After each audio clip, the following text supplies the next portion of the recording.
Hey! Good morning mga kabady! Ako po ay nanood ng mga news on TikTok ng basketball.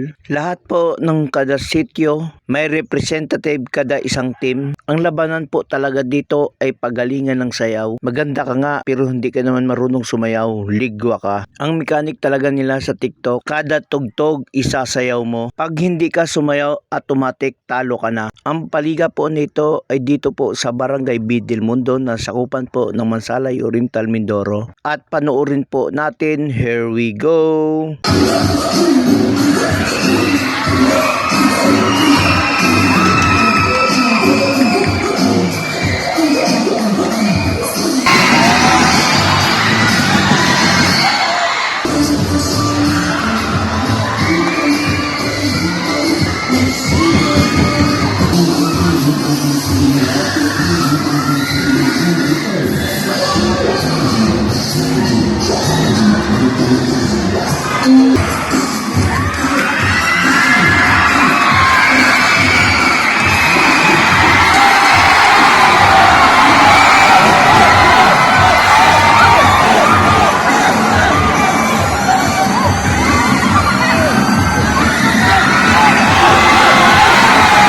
Ang nanalo po dyan ay ang Muse ng Team Balanga 1. Maraming salamat po. God bless sa inyo.